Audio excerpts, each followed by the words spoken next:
மட்டும் நான் பார்த்தலாம்னு நினைக்கிறேன். ஏன்னா 9th and 10th தான் ரொம்ப இம்பார்ட்டன்ட், உங்களுக்கு நல்லா தெரியும். ஸோ இந்த 7வது கொஞ்சம் இருக்குது, அதை முடிச்சுட்டு நம்ம கோ ஃபார் 9th. நம்ம அதை பார்த்துட்டு அதுக்கப்புறம் டைம் இருந்துச்சுன்னா நம்ம என்ன பண்ணலாம், இதுக்கு நம்ம 9th. சரியா? சரி, ஓகே. ஒரு வேண்டுகோள் அப்படிங்கிற ஒரு அந்த ஒரு பகுதியில் டேனர்ஸனோடது அதில் இம்பார்ட்டண்ட்டாக எதுவுமே இல்லை. அதில் சொல்லும் பொருளும் இருக்கு இல்லையா, எல்லாத்துலேயுமே கொஞ்சம் இம்பார்ட்டண்டான விஷயங்களுக்கு நீங்கள் கொஞ்சம் டைம் தரணும். ஏன்னா இந்த சொல்லும் பொருள் அப்படிங்கிறது ஒரு கொஷின்ஸ் வரும், எதிர்ச்சொல் தருக அப்படிங்கிற மாதிரி வரும். நான் ஆக்சுவலாக முன்னாடியே நான் சொல்லியிருந்தேன், திருக்குறள் சமமானது ஒன்று வரும், கூற்று நிறைய கேட்கறதுக்கு வாய்ப்பு இருக்குது, அடைமொழிகள் நிறைய கேட்பாங்க, சிறப்பு பெயர்கள் கேட்பாங்க, வரிகள் கொடுத்துட்டு யாருன்னு கேட்பாங்க. ஸோ இந்த மாதிரியான அடிப்படையான ஒரு ஸ்கில்லை தான் நம்ம என்ன செய்வோம் உங்ககிட்ட சோதிப்பாங்க, அது கொஞ்சம் பார்த்துக்கோங்க. சரி, இந்த சொல்லும் பொருட்கள் வந்து பார்த்தீங்கன்னா நெடி அப்படின்றது நாற்றம், மரளைங்கிறது குழந்தை, வனப்பு அப்படின்றது அழகு, மேனி அப்படின்னா உடல். ஸோ இந்த மாதிரி மட்டும் நோட் பண்ணிக்கோங்க. அப்புறம் கீழே வந்துடுங்க, மண்வாசல், வெள்ளை ரோஜா, அந்த பேஜினுடைய டெட் அண்ட் இருக்கா? மண்வாசல், வெள்ளை ரோஜா, பெய்து பழகிய மேகம், இது எல்லாமே இவர் எழுதின கவிதை நூல். இதில் அவ்வளோதான். அதுக்கப்புறம் எல்லாத்துலேயுமே வரக்கூடிய பிரித்து எழுதுங்க, நீங்கள் கம்பல்சரி படிச்சிருக்கோம். இது நான் ஒவ்வொரு இடத்துல நம்ம சொல்ல வேண்டிய அவசியம் இல்லை. பிரித்து எழுது அப்படிங்கிறது நீங்கள் கண்டிப்பாக ஒரு கொஸ்டின் கண்டிப்பாக வரும், அதை பார்த்துக்கோங்க. அதில் அந்த வனப்பிள்ளை அப்புறம் வார்பெணில், அது ரெண்டு தான் இருக்குது. அடுத்தது கீரை பாக்கியம் குதிரையும் இருக்கா, இரட்டை மொழி இருக்கு. இரட்டை மொழிதல் சொல்லுவாங்க, சிலேடைன்னு தமிழில் இருக்கு பேர், படத்துக்குள்ள அங்கே எழுதி வச்சுக்கோங்க சிலேடைன்னு சொல்லிட்டு. அது இரட்டோர மொழிதல் அப்படின்னு சொல்லுவாங்க.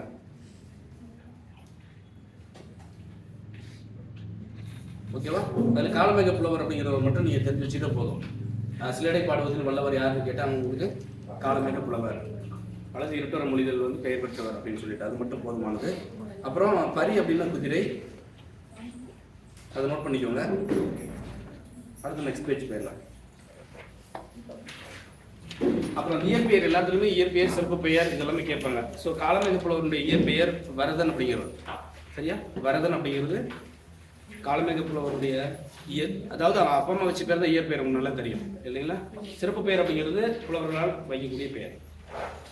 ஏன் காலமேக புலவர்னு பேர் வந்துச்சு அப்படின்னா, விரைந்து பாடக்கூடிய ஆற்றல் பெற்று, அதாவது இமீடியட்டாக நீங்கள் ஒரு தலைப்பு சொன்னீங்கன்னா கவிதை பாடுவார். அதாவது மலை போல என்னது விரைந்து கவி பாடுவதில் வல்லவர், மலை போல கவிதைகளை பொழியக்கூடியவர், அதனால தான் காலமேக புலவர்னு பேர். சரி, அவருடைய நூல்கள் ரொம்ப முக்கியம். ஒன்று திருவானைக்கா உலா, சரஸ்வதி மாலை, பிரம்ம விளக்கம், சித்திரமடல், இந்த நூல்களை ஞாபகம் வச்சுக்கோங்க. அடுத்து பிரித்து எழுதுக, வன்கீரை, கட்டி அடித்தல், இது மட்டும் நோட் பண்ணிக்கோங்க. அடுத்து பேசும் ஓவியங்கள்,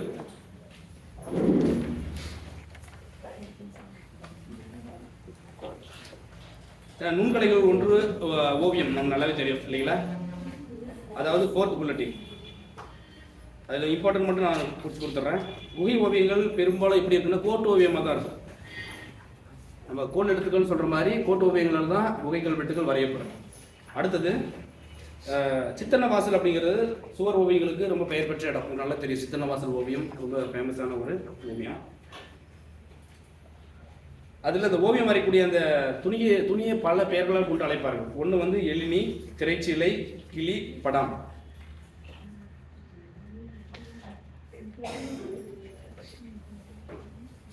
அடுத்தது சிவசிந்தாமணி காப்பியத்தில் குணமாலை என்னும் தலைவி யானையை கண்டு அஞ்சிய காட்சியை சீவகன் வந்து துணியில் வரைந்ததாக கூறப்படுது. அப்போ ஓவியம் சார்ந்த தகவல் எந்த காப்பியத்தில் இருந்து கேட்பாங்க, அப்போ சிவகன் சிந்தாமணி. அடுத்தது அந்த கலம்காரி ஓவியங்கள் அப்படிங்கிறது இன்னைக்கு கூட தற்காலத்தில் என்னது கலம்காரி ஓவியங்கள் என்னும் பெயரில் தமிழகத்திலும் ஆந்திராவிலும் ஓவியத்தை வந்து என்னது வழங்கி வருகிறார்கள் இல்லையா? இன்னைக்கு கூட வரைஞ்சி பேர் சொல்லிட்டு வராங்க. அப்போ அது முக்கியமான பேர் கலம்காரி ஓவியங்கள். அது எந்த ஸ்டேட்லன்னு கேட்பாங்க, ஆந்திரா. அடுத்தது ஓலைச்சுவடி மீது எழுத்தாணி கொண்டு எழுதப்படக்கூடிய ஓவியங்கள் கோட்டோவியமாகவும் வண்ணப்பூச்சி ஓவியமாகவும் ஓலைச்சுவடி ஓவியம் வந்து வரைவார்கள், அதை நோட் பண்ணிக்கோங்க. இன்னைக்கு வந்து பார்த்தீங்கன்னா இந்த ஓவியங்களை பாதுகாக்கக்கூடிய நூலகம் என்னன்னு சொன்னால் அது சரஸ்வதி மகால் நூலகம் தான். தஞ்சை சரபோஜியில் இருக்கார் இல்லையா, அவருடைய இதுதான் பாதுகாப்பு வராங்க. ஒலைச்சுவடிகள் முதற்கொண்டு அங்கே பாதுகாக்கப்பட்டு வருது. அடுத்து கீழே வந்துருங்க, புனையா ஓவியங்கள் பற்றி நம்முடைய இலக்கியங்களில் தகவல் சொல்லப்பட்டிருக்கு. அதில் புனையா ஓவியம் கடுப்ப புனைவில் அப்படின்னு சொல்லிட்டு நெடுநூல் வடையில். நீங்கள் உங்களை பொறுத்த வரைக்கும் ரொம்ப கஷ்டமான பாடல் வரிகள்லாம் நீங்கள் முக்கியத்துவம் கொடுக்காதீங்க. அது ஏன்னா ஒரு கொஸ்டின்ஸ் தான் வரும். அதாவது சங்க இலக்கியங்கள்லேருந்து வரக்கூடிய பாடல்களில் ஏதேனும் ஒரு வரி கொடுத்துட்டு கேட்கறதுக்காக நம்ம இவ்வளவும் முக்கியத்துவம் தரணுமா அப்படிங்கிறது வேணாம்னு எனக்கு தோணுது. உங்களை பொறுத்த மட்டும் தமிழாளர்கள் நான் சொல்லலை. உங்களுக்கு என்ன செய்ய வேணாம், இந்த மாதிரி எனக்கு கஷ்டமான வரிகளை இம்பார்ட்டன்ஸ் கொடுக்காதீங்க, சரிங்களா? ரைட், அது 1 or 2 போனால் போயிட்டு. அடுத்தது புனையா ஓவியம் புறம் போந்தன்ன அப்படின்னு சொல்லிட்டு மணிமேகலையில் ஒரு வரிகள் இருக்கு. பரிபாடல் பாருங்க. இன்ன பல பல பலன்னு சொல்லுவாங்க இல்லையா, இன்ன பல பல எழுத்து நிலை மண்டபம் துளுனர் சுட்டவும் சுட்டு அறிவுறுத்தவும் சொல்லிட்டு பரிபாடல. இன்னைக்கு ஜஸ்ட் தெரிஞ்சுக்கிட்டா போதும், எந்தெந்த இலக்கியங்கள் இருக்குன்னு தெரிஞ்சுக்கிட்டாவே போதுமானது. இதெல்லாம் உங்களுக்கு மீனிங் தேவையில்லைன்னு நினைக்கிறேன் இல்லைங்களா? இல்லை வேணுமா? வேண்டாம். ஓகே. அடுத்தது தந்த ஓவியங்கள் வந்து எந்த மாநிலத்தில் இருக்கு அப்படின்னா கேரளாவில். அதாவது தந்தத்தில் வரையக்கூடிய ஓவியங்களுக்கு பேர் தந்த ஓவியங்கள் நம்ம சொல்லுவோம். கண்ணாடி ஓவியங்களுக்கு பெயர் பெற்ற இடம் வந்து தஞ்சாவூர். இன்னைக்கு நம்ம எல்லாமே எதில் வரைகிறோம்? தாள் ஓவியமாக தான் இன்னைக்கு நம்ம வரைஞ்சிட்டு இருக்கோம், பேப்பர் பென்சில் அந்த மெத்தட் தான். ஸோ இன்னைக்கு வந்து தாள் ஓவியம் தற்காலத்தில். அடுத்தது கருத்து படத்தினுடைய ஓவியம். நம்ம சொல்லணும் இல்லையா, கருத்து பட ஓவியம்னு சொல்லிட்டு அரசியல் கருத்துக்களை ரொம்ப கேலி சித்திரமாக வரையக்கூடியதற்கு இன்னைக்கு நம்ம பயன்படுத்துறது கருத்து பட ஓவியம். அப்போ அவங்க எப்படி கேட்பாங்கன்னா, அரசியல் கருத்துக்களை ஒரு படமாக்குவதற்கு பயன்படக்கூடிய ஓவிய முறை என்ன அப்படின்னு சொல்லி கேட்டாங்கன்னா நம்ம எழுதணும். அது தாள் படமா அல்லது கருத்து படமா அப்படிங்கிறத நீங்க ஸ்ப்ளிட் பண்ணி படிச்சுக்கலாம். அடுத்தது முதல்ல பாரதியார் தன்னுடைய இந்தியா அப்படிங்கிற இதழில் கருத்து படத்தை முதல் கேலி சித்திரம்னு சொல்லுவாங்க இல்லையா, கேலி சித்திர முறையில் அவர் வரைஞ்சார். அதை நோட் பண்ணிக்கணும். அதனால தான் அது இன்னொரு பேர் கேலி சித்திரம் அப்படின்னு கொடுக்கப்பட்டிருக்கு. அது கேலி சித்திரம்னு என்ன, மனித உருவங்களை ஒரு என்னது எல்லல் தன்மையில் நம்ம ஒரு படமாக வரைஞ்சி அவங்களுடைய ஒரு கருத்தை வெளிப்படுத்துவோம். அதுதான் நம்ம கேலி சித்திரம்னு சொல்றோம். கேலி சித்திரம் வெறுமனே வந்து ஓவியத்துக்காக மட்டுமல்ல, அதாவது பட அமைப்பு முறை மட்டுமல்ல, அது ஒரு கருத்தை சொல்லும். ரைட். அடுத்தது நவீன ஓவியங்கள். அது நம்ம கீழே வந்துருங்க, தெரிஞ்சு தெளிவோம். ஓவியத்துக்கு வழங்கக்கூடிய வேறு பெயர்கள் அது கண்டிப்பாக தெரிஞ்சுக்கணும். இருக்கா? ஓவியம், ஓவம், சித்திரம், படம், படம், நிகழ்ச்சி. அதுக்கு ஈக்குவலான முக்கியம். அது வரையவர்களுக்கு வழங்கக்கூடிய வேறு பெயர்கள் இருக்கா? ஓவியர்களுக்கு வழங்கக்கூடிய வேறு பெயர்கள்: கண்ணூல் விளைஞர், ஓவிய புலவர், ஓவா மக்கள், கிளவி வல்லோன், சித்திரக்காரர் மற்றும் புத்தகர். அதே மாதிரி அந்த ஓவிய கூடங்களுக்கு வழங்கக்கூடிய பெயர்கள் இருக்கா? எழுத்தில் அம்பலம் முதற்கொண்டு சித்திர சபை வரையாத. இது 3க்கும் கொஞ்சம் இம்பார்ட்டன்ஸ் கொடுங்க.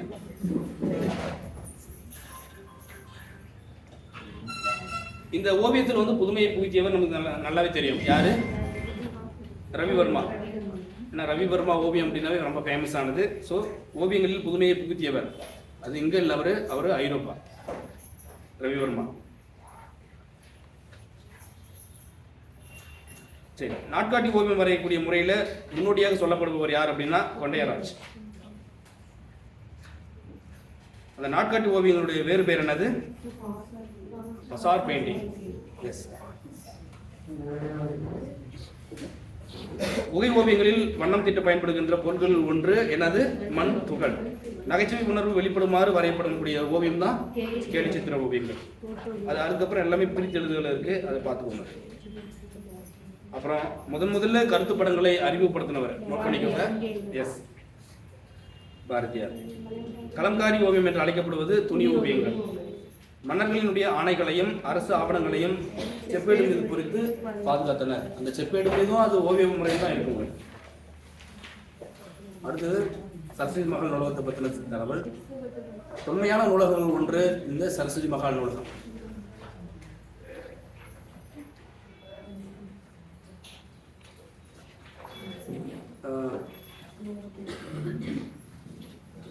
இதில் தகவல் ரொம்ப இம்பார்ட்டன்ட் கிடையாது. நீங்கள் ஊவேச நூலகம் இருக்குது. 1942 தொடங்கப்பட்டது இந்த நூலகம். நூல்களுடைய எண்ணிக்கை, ஓலைச்சுவடி எண்ணிக்கைலாம் நமக்கு வேண்டாம். அதே மாதிரி கீழ்திசை நூலகம், கீழ்திசை சுவடி நூலகம்னு அது சொல்லுவாங்க. 1869 இது ஆரம்பிக்கப்பட்டது. அடுத்து கன்னிமார நூலகம். அது 69ல் 1800. ஆமாம், இது வந்து தமிழ்நாட்டினுடைய சென்ட்ரல் லைப்ரரின்னு சொல்லுவாங்க, தமிழ்நாட்டினுடைய மைய நூலகம். அடுத்தது வள்ளுவர் கோட்டம் தேவையில்லை.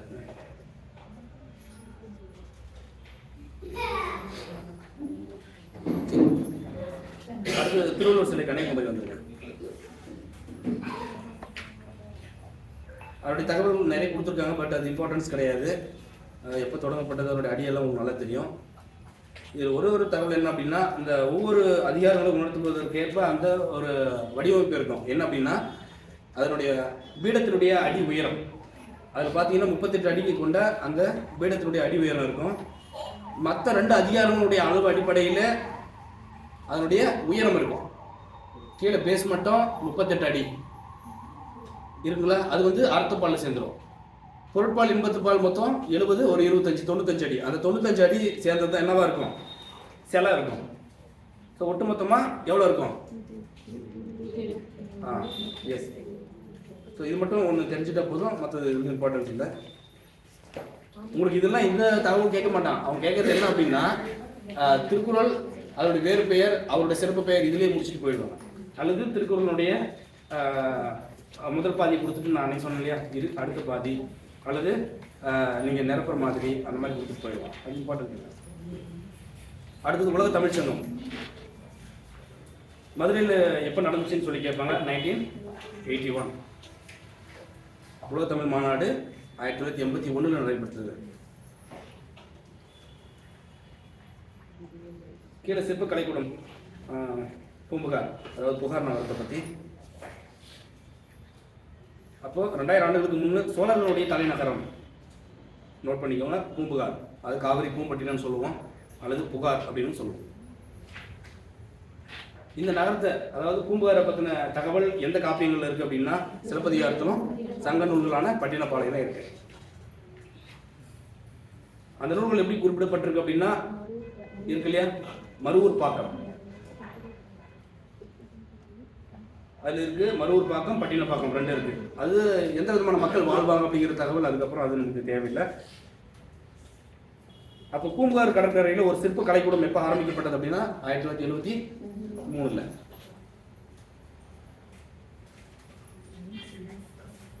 சரி, அதுக்கப்புறம் தொழில் பெயர் இலக்கண பகுதிக்கு ஒரு தொழில் பெயரில் நீங்கள் தெரிஞ்சுக்க வேண்டியது அழுத்தல் அம்மை கை அப்படிங்கிற ஒரு விகுதிகளை மட்டும் நீங்கள் தெரிஞ்சுக்கிட்டீங்கன்னா தொழில் பெயரை நீங்கள் ஆன்சர் பண்ணிட முடியும். சரி, அப்போ தொழில் பெயர் என்ன, 2வது புல்லட்டில் பாருங்க. ஒரு செயலின் அல்லது வினையின் பெயராக அமைவது தான் தொழில் பெயர். அதாவது பெயரை குறிக்கக்கூடிய பெயர் நம்ம என்ன சொல்றோம், ஒரு பெயர் சொல்லுன்னு சொல்றோம். ஒரு வினையை குறிக்கிறது வினைச்சொல் அல்லது தொழில் பெயர் அப்படின்னு நம்ம சொல்றோம். சரி, அப்போ ஒரு செயலின் அல்லது வினையின் பெயராக அமைவது தொழில் பெயர். ரைட். இது வந்து என்னென்ன அப்படின்னா, அல் தல் அம் ஐ கை அதை மட்டும் நீங்க எழுதிக்கிட்டீங்க அப்படின்னா அந்த எழுத்துல முடியக்கூடிய எல்லா சொல்லுமே தொழில் பெயராக தான் இருக்கும். அல் தல் அம் ஐ கை. கீழே கொடுத்துருக்க லாஸ்ட் புல்லட்டின்ல உங்களுக்கு கொடுத்துருக்காங்க பாருங்க, தல் அல் ஆ கை அப்படின்னு சொல்லிட்டு அல் தல் அம் ஒன்று போட்டுக்கோங்க, அம் அதோட ஐ ஒன்று சேர்த்துக்கோங்க.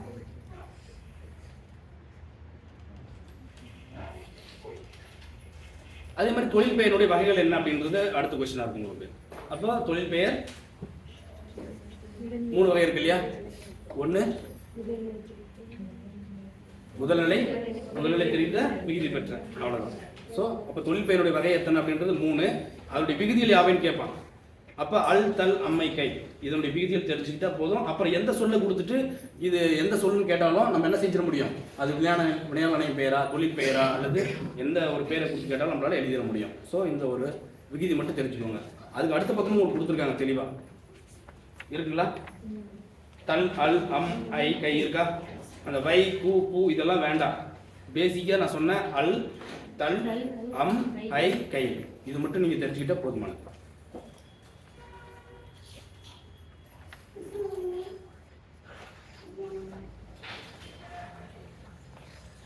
அடுத்தது ஒவ்வொன்றுக்கும் விளக்கம் கொடுத்துருக்காங்க இல்லையா. முதல்நிலை தொழில் பெயர், முதல்நிலை தெரிந்த தொழில் பெயர், விகுதி பெற்ற தொழில் பெயர். உங்களுக்கு நம்ம இதுக்கு முன்னாடி பகுதி உறுப்பினத்தில் பார்த்தோம் விகுதினா என்ன, பகுதி என்ன அப்படின்னு சொல்லிட்டு. ஸோ இதனோட எக்ஸ்பிளனேஷன் வேணுமா உங்களுக்கு? இதுல முக்கியமானது என்ன அப்படின்னா இந்த அல் தல் அம்மை கை அப்படிங்கிற விகுதி ஒரு சொல்லோட சேர்த்து கொடுத்துருவாங்க. இது என்ன சொல்லுன்னு சொல்லி கேட்பாங்க, அவ்வளவுதான். ஓகேவா? ரைட். அல்லது நீங்க முதல்நிலை தொழில் பேர் சொல்லிடலாம். அப்போ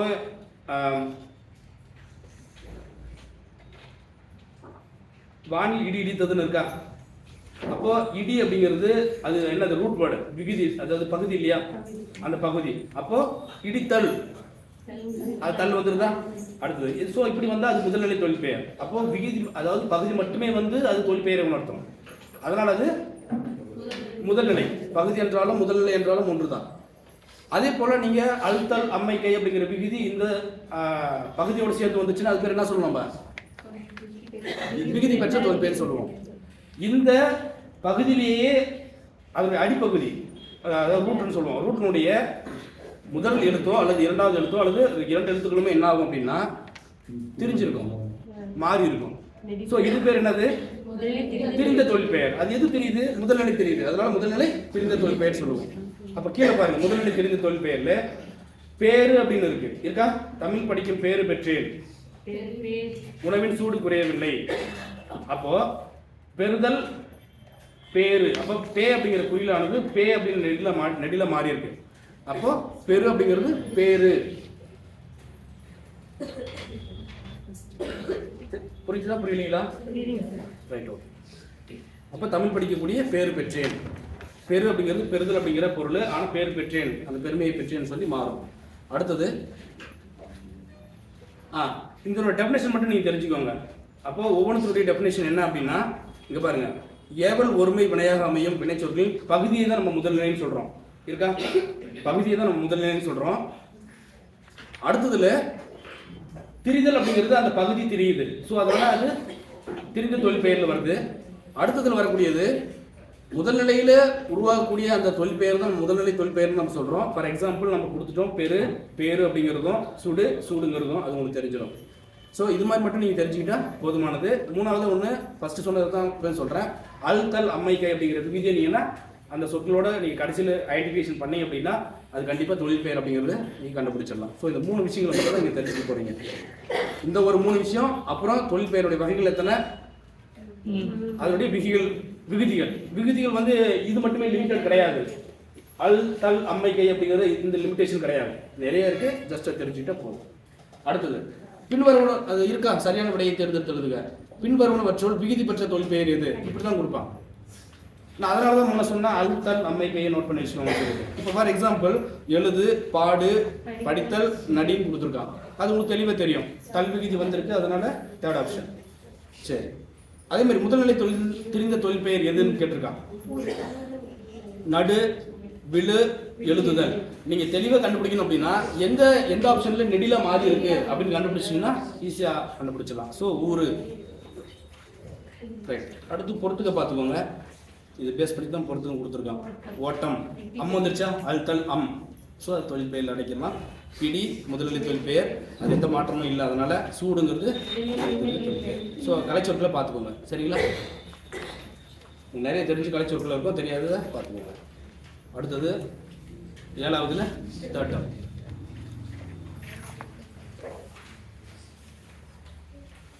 இதுல பழமொழி 400 இல்லையா? பழமொழி 400ல இருந்து நான் அன்னைக்கே என்ன சொன்னேன்? பழமொழி 400ல எந்த வரியை நம்ம பார்க்கணும்? கடைசி வரி. ஓகே. அப்போ முன்றூர் அறையினார், இவர் பழமொழி எழுதின ஆசிரியர் பேரு முன்றூர் அறையினார். சரி, இதுல மாறி அப்படிங்கிறது நோட் பண்ணிக்கோங்க. மாறி என்றால் மலை. பேஜ் நம்பர் சொல்லணுமா? அப்படி அடுத்து நெக்ஸ்ட் கண்டினியூஸா திருப்பி இன்னும் சென்ட்ரல் திருக்குறள் இருக்கு. திருக்குறளா?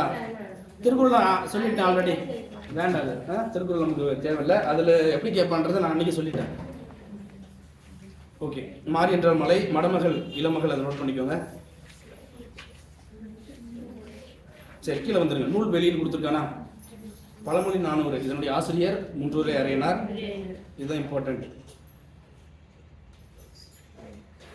சமயம் நமக்கு தேவையில்லை. பழமொழி 400 17 கீழ்கணக்கு நூல்கள் ஒன்று. இதில் 400 பாட்டு இருக்குது. அதுலேயே இருக்குது, பழமொழி 400ன்னு இருக்குது. ஸோ 400 பாட்டு இதில் இருக்குது. அடுத்து பிரித்து எழுதுக. நீருலையில் மாறியுன்று அதை பார்த்துக்கோங்க. அந்த வயலும் வாழ்வும் அதில் அது ஃபோக்லோர், அது நமக்கு தேவையில்லை, பாட்டு தேவையில்லை. கீபாச்சா அவர் எழுதின ஒரு நூல் உங்களுக்கு பின்னாடி ஒன்று கொடுத்துருக்காங்க, அது எப்படி பார்த்துக்கலாம். கீழே பாருங்க, குழி அப்படிங்கிறது அளவை பெயர். அது எதனுடைய அளவை பெயர்? எழுத்து அளக்கக்கூடிய அளவை பெயர்.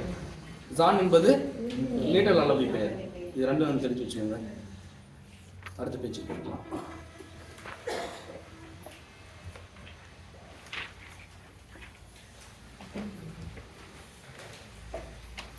சரி, அதில் தெரிஞ்சு தெளிவு உங்களுக்கு பாருங்க.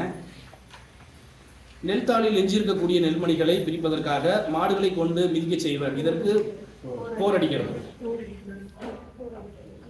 ஆமா, அந்த நூல் வெளியில பாருங்க. இந்த நாட்டுப்புற பாடல்கள் என்ன இலக்கியங்கள் சொல்லுவோம்? வாய்மொழி இலக்கியங்கள். ஏன்னா அது என்னது ஓரல் ஃபார்ம்ல தான் இருக்கும், லிட்டரரி ஃபார்ம்ல அது இருக்காது. இன்னைக்கு தான் நம்ம லிட்டரரி ஃபார்ம் அது கொண்டு வந்தோம். ஓகே, இதில் மலையருவி முன்ன சொன்னோம் இல்லையா, கீவா ஜெகநாதன் எழுதின நூல் மலையருவி. இது வந்து வாய்மொழி இலக்கியத்தை சார்ந்தது. இந்த மலையருவி அப்படிங்கிற இந்த ஒரு நூல் வாய்மொழி இலக்கியத்தை சார்ந்தது. அடுத்து பிரித்து எழுதுக. தேர்ந்தெடுத்து ஓடையெல்லாம் இது நோட் பண்ணிக்கோங்க. அப்புறம் பொறுத்துக்க கண்டிப்பாக நீங்கள் பார்க்கணும். நாற்று அப்படின்னா நடனம், நீர்னா பாய்ச்சணும், கதிர்னா இருக்கிறது, கலைனா பறித்தல். ஸோ ஒவ்வொரு புதிய தொழில் அதுதான். அடுத்தது திக்கெல்லாம் புகழ் பேசக்கூடிய திருநெல்வேலி. இது கொஞ்சம் நிறைய தகவல் இருக்கு, பார்த்துக்கோங்க. பாண்டியர்களுடைய தலைநகரம் மதுரை. இதில் இருக்குங்களா ரெண்டாவது புல்லட்டின்ல பாண்டியர்களின் தலைநகரமாக மதுரை இருந்தது. அதுக்கு பிறகு திருநெல்வேலியும் பாண்டியர்களுடைய தலைநகரம் தான். அது நோட் பண்ணிக்கோங்க. ஏன் திருநெல்வேலியின் பேர் அப்படின்னா, நெல் வயல்கள் வந்து வேலி போல இருக்கு, அந்த நகரத்துக்கு வேலி போல இருந்ததுனால திருநெல்வேலியின் பேர். தற்போது நெல்லை அப்படின்னு மறிவிருச்சு. நம்ம இதில் பார்த்தோம் இல்லையா, இயல்பு வழக்கு தகுதி வழக்குல. ஸோ திருஞான சம்பந்தர் எப்படி சொல்லியிருக்காரு திருநெல்வேலி அப்படின்னா, திக்கெல்லாம் புகழரும் திருநெல்வேலி அப்படின்னு சொல்லிட்டு அவருடைய பாடல் வரிகளில் இந்த திருநெல்வேலியை பயன்படுத்தியிருக்காரு. அதே மாதிரி சேக்கிலாரும் தன்பொருணை புனல் நாடு என்று இந்த திருநெல்வேலியை சொல்லியிருக்காரு சேக்கிலார். அடுத்தது திருநெல்வேலி மாவட்டத்தில் வந்து பார்த்தீங்கன்னா பொதிகை மலை எங்க இருக்கு? பொதிகை மலை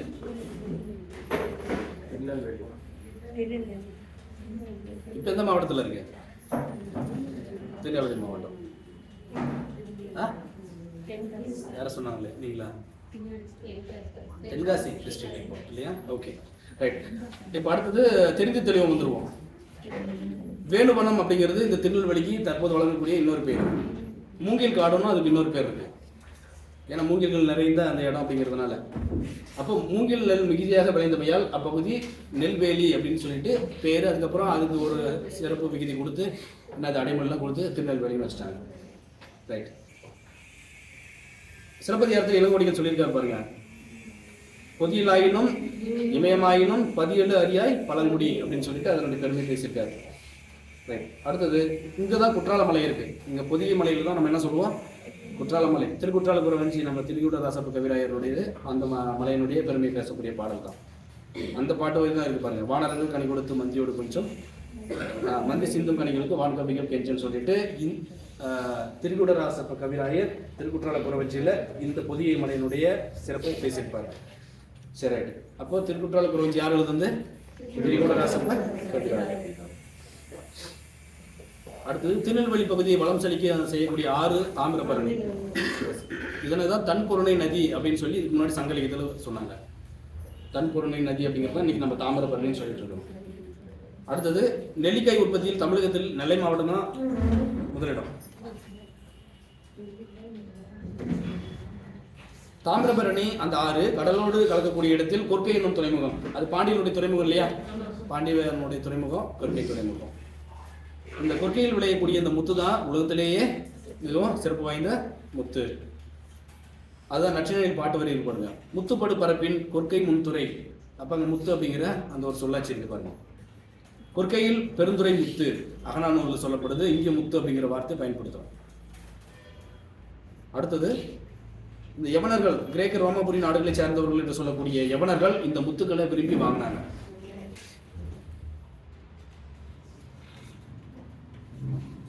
அடுத்தது நமக்கு தெரியும், ஏன்னா நெல்லையப்பர் கோயில் எங்க இருக்கு? திருநெல்வேலியில.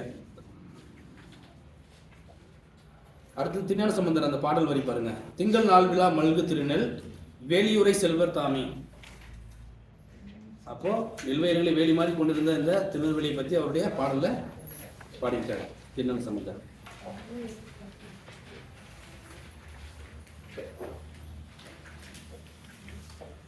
காவல்துறை தெரு இருக்குங்களா என்ற ஒரு தெரு அங்க இருக்கு. அப்படின்னு என்ன அர்த்தம்? தப்பு செஞ்சவங்கள அங்க வைத்து தண்டனை கொடுக்கக்கூடிய அந்த சாலைக்கு பேரு காவல்துறை தெரு. ரைட். கூளை கடை தெரு அப்படின்னு ஒண்ணு இருக்கு. ஏன்னா கூளை அப்படின்னா அது கூலம் அப்படிங்கிறது ஆக்சுவலா மறிவெடிச்சு சிறப்பு நகரம் வராது. இன்னைக்கு நம்ம என்னது செவத்துல ஒரு பள்ளிக்கு வரக்கூடிய நகரத்தை நம்ம போடுறோம். ரைட். அப்போ கூளை கடை தெரு அப்படிங்கிறது இருந்தது. கூலம் என்பது தானியத்தை குறிக்கும். ஸோ அது எப்படி மாறிடுச்சு? கூலக்கடை தெரு அப்படின்னு மருவி இன்னைக்கு இந்த நிலைமைக்கு வந்துடுச்சு. அடுத்தது அக்கசாலை அப்படிங்கிறது. அப்போ தங்கத்தை அந்த அணிகலன்கள்லாம் உருவாக்கக்கூடிய இடத்துக்கு பேரு அக்கசாலைன்னு பேரு. அப்போ பொன் நாணயங்களை உருவாக்கக்கூடிய பணியாளர்கள் வாழ்ந்தக்கூடிய அந்த பகுதி தான் இன்னைக்கு நம்ம என்ன சொல்லலாம், பொற்கொள்ளர்கள் வாழக்கூடிய பகுதி.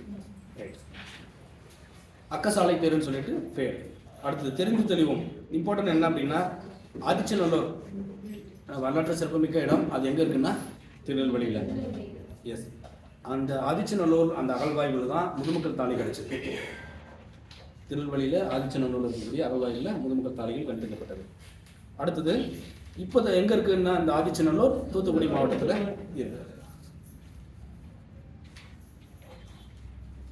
கீழே வந்து பாண்டிய மன்னன் நின்ற சீர் நெடுமாறனை நெல்லை நகர மக்கள் எதிர்கொண்டு வரவேற்ற இடம் பாண்டியபுரம். ஏன்னா அங்கே திருநெல்வேலியில் நிறைய பிளேஸ் இருக்கு. பேட்டை, இந்த பாண்டியபுரம், அந்த மாதிரி நிறைய பிளேஸ்லாம் இருக்கு. அது ஒவ்வொன்றுத்துக்கும் அவனுடைய சிறப்பு எப்படி வந்துச்சு, இந்த வரலாற்று சிறப்பு அந்த பேர் எப்படி வந்துச்சு அப்படிங்கிறதுக்கான விளக்கத்தை கொடுத்துட்டு இருக்காங்க. அடுத்தது மங்கையர்க்கரசியை எதிர்கொண்டு அந்த மக்கள் வரவேற்ற இடத்துக்கு பேரு திருமங்கை நகர் அப்படின்னு சொல்லிட்டு பேரு. அந்த வீரராகவபுரம் அப்படின்னு ஒன்று இருக்கு. ஏன்னா நாயக்க மன்னனுடைய ஒரு சிறப்புமிக்க ஒரு பேர் அப்படிங்கிறதுனால அவர் பேரில் ஒரு இடம் வருது. அந்த இடத்து பேர் தான் வீரராகவபுரம். அது ஜஸ்ட் தெரிஞ்சுக்கோங்க. அதே மாதிரி அவருடைய மனைவி மீனாட்சியினுடைய பேரில் மீனாட்சிபுரம் ஒன்று இருக்கு. அகத்தியர் மலையை தான் நம்ம பொதிகை மலைன்னு சொல்றோம். அகத்திய முனிவர் வாழ்ந்த மலை பொதிகை மலை. அதுதான் நம்ம தென்காசி மலை. கீழே வந்துருங்க. அப்போ இளங்கோவடிகள் எந்த மலைக்கு முதன்மை கொடுத்து பாடியிருக்காருன்னா பொதிகை மலைக்கு. திருநெல்வேலி ஏன்னா பாண்டியனுடைய என்னது தலைநகரம், முதன்மையான தலைநகரம் மதுரை, ரெண்டாவது திருநெல்வேலி. நம்ம மதுரை நம்ம கொடுக்காம திருநெல்வேலி கொடுத்தாலும் நம்ம என்ன செய்யக்கூடாது, இது பாண்டியர்களுக்கு திருநெல்வேலிக்கு சம்மந்தம் பண்ணணும் நம்ம நினச்சக்கூடாது. சரி, அப்போ இளங்கோவடிகள் பொதிகை மலைக்கு முக்கியத்துவம் கொடுத்துருக்காரு. திருநெல்வேலியில் தாமிரபரணி ஆறு ஓடுது. ரைட். அந்த பொறுத்துக்க பார்த்துக்கோங்க. தன்பொருணை நதி என்பது தாமிரபரணி ஆறு தான். அக்கசாலை அப்படிங்கிறது பொன்னாளங்களை உருவாக்கக்கூடிய இடம். கொற்கைங்கிறது முத்துக்குளித்தில் நடைபெறக்கூடிய அந்த துறைமுகம். குற்றாலம் திரிகுடமலை. அடுத்தது திருநெல்வேலி சென்னை. அங்கே எந்தெந்த கவிஞர்கள் இருந்தாங்க. சரி, பாரதியார் பிறந்து வளர்ந்த இடம் முதல்ல வந்து ஆனால் இப்போ எட்டயபுரம் எந்த டிஸ்ட்ரிக்ட்? எஸ். அப்போ பாரதியார் அங்கதான் முதல்ல. திருநெல்வேலியை நம்ம படிக்கும்போது எப்படி இருந்தது? திருநெல்வேலி மாவட்டம் எட்டயபுரத்தில் பிறந்தவர் அப்படின்னு சொல்லி படித்தோம். இன்னைக்கு தூத்துக்குடி மாவட்டம் எட்டயபுரத்தில் படிக்கிறோம். அடுத்து கவிமணி. ஏன்னா கவிமணி எங்கே பிறந்தாரு? தேரூர் இல்லையா, நாஞ்சில் நாடுன்னு சொல்லக்கூடிய குமரி மாவட்டம் இல்லையா. ரைட், தேரூர். அப்போ பாரதியார் பிறந்து வளர்ந்த இடம் எட்டயபுரம். அதுக்கப்புறம் கவிமணி தேசிய விநாயக பிள்ளை, அவர் பிறந்தது நாஞ்சில் நாடு என்று சொல்லக்கூடிய அந்த குமரி மாவட்டம், கன்னியாகுமரி. அடுத்து கடிகமுத்து புலவர், அவர் அங்கே தான் பிறந்தாரு. சரி, இது ஜஸ்ட் இது மட்டும் தெரிஞ்சுக்கோங்க. கீழே வந்துடுங்க. சிவலப்பேரி என்கின்ற அந்த முக்கூடர் பல்லு இருக்கு இல்லையா, முக்கூடர் பல்லுன்னு ஒரு நூல் இருக்கு. அது அந்த நாஞ்சில் நாட்டினுடைய படைப்பு. தாமிரபரணி ஆறு, சிற்றாறு, கோதண்டராம் ஆறு, இந்த 3 ஆறு சேரக்கூடிய இடத்துல தான் அந்த என்னது முக்கூடல் நம்ம சொல்லுவோம். அங்கே விவசாயம் செய்யக்கூடிய மக்களை பற்றி பாடப்பட்ட நூல் தான் முக்கூடர் பல்லு. ரைட். இந்த ஒரு வரி மட்டும் தெரிஞ்சு வச்சுக்கோங்க. ஆற்று வெள்ளம் நாளை வர தேற்றுதே குறி மலையாள ஈழ மின்னல் சூழம் என்னது அப்படின்னு சொல்லிட்டு இந்த ஒரு வரியை மட்டும் தெரிஞ்சுக்கோங்க. இது எந்த வரியில வருதுன்னு கேட்பாங்க. முக்கூடர்கள்.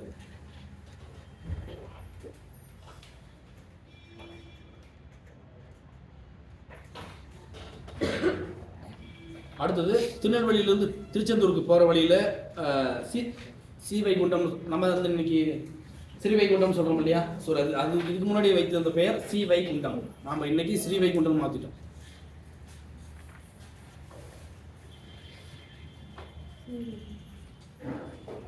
அடுத்தது அங்க இருக்கிற ஒரு தலத்தினுடைய பேரு, அதாவது வைணவ தலம். அது பேர் வந்து பார்த்தீங்கன்னா ஆழ்வார் திருநகரின்னு சொல்லிட்டு, அங்க பிறந்தவர் தான் நம்மாழ்வார். திருக்குறுகுன்னு சொல்லுவாங்க, நம்மாழ்வார். அப்ப நம்மாழ்வார் பிறந்த இடம் ஆழ்வார் திருநகரி என்று அழைக்கக்கூடிய திருக்குறுகூர். அதை நோட் பண்ணிக்கணும். அடுத்தது அந்த சீமையில தான் சீதக்காதி வள்ளல் நம்ம கேள்விப்பட்டிருக்கோம். அந்த வள்ளல் பிறந்ததும் அந்த தேசம் தான். அதை மட்டும் தெரிஞ்சுக்கோங்க. கீழே வந்துருங்க. அப்படி திருப்புகழ் பாடிய அருணகிரிநாதர். அப்போ திருப்புகழ் பாடினவர் யாரு? அருணகிரிநாதர். அதை நோட் பண்ணிக்கோங்க. காவடி சேர்ந்து பாடியவர் யார்? அண்ணாமலை செட்டியார். இதுதான் உங்களுக்கு தேவை.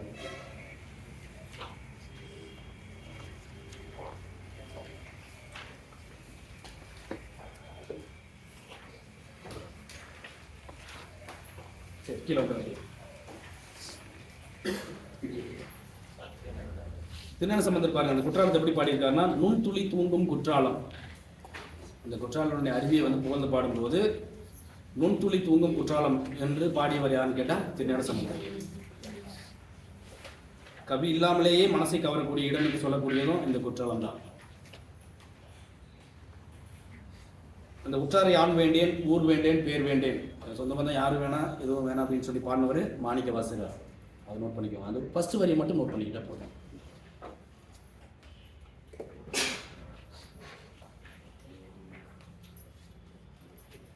அப்போ பிற்காலத்தில் எழுந்த அந்த சிற்றிலக்கியங்களில், அதுவும் குறவஞ்சி இலக்கியங்களில் ரொம்ப முக்கியமானது என்னது? திருக்குறளாசப்ப கவிராயர் பாடின திருக்குற்றால குறவஞ்சி. அதை நோட் பண்ணிக்கீங்களா? அவர் பாடி அந்த திருக்குற்றால குறவஞ்சியில் ஃபர்ஸ்ட் வரி அம்மை அம்மைன்னு முடியும் இல்லையா? அதில் பாருங்க, கையில் இன்னும் வடமலைக்கு தெற்குமலை அம்மைன்னு சொல்லிட்டு அந்த பாட்டு வரி வரும். ஸோ அந்த ஃபர்ஸ்ட் வரி மட்டும் நீங்கள் நோட் பண்ணிக்கோங்க. அடுத்தது நூல்வெளி. டிகேசி என்று சொல்லக்கூடிய டிகே சிதம்பரனார் மிகச்சிறந்த திறனாய்வாளர், ரசிகமணி. அவர் நோட் பண்ணிக்கோங்க. டிகேசி அப்படிங்கிறோட விரிவாக்கம் என்ன? டிகே சிதம்பரநாதர் அப்படிங்கிறதும், இவர் திறனாய்வாளர் அப்படிங்கிறதும், ரசிகமணி என்று பாராட்டப்படுவார் அப்படிங்கிறதும் ரொம்ப முக்கியமானது. வட்டத்தொட்டி என்ற அமைப்பை ஏற்படுத்தினவர் இவர். ஒரு இலக்கிய அமைப்பை ஏற்படுத்தி அதன் மூலியமாக சிறப்பை வந்து இலக்கியங்களுடைய சிறப்பை வந்து பேசினவர். கடித இலக்கியத்தினுடைய முன்னோடின்னு இவரை சொல்லுவோம். அப்புறம் குற்றால முனிவர். ஸோ அந்த விஷயம் மட்டும் நோட் பண்ணிக்கோங்க. அவர் எழுதின ஒரு முக்கியமான நூல் இதய ஒளி, டிகேசியினுடைய நூல். ரைட். அடுத்தது அணியிலக்கம்.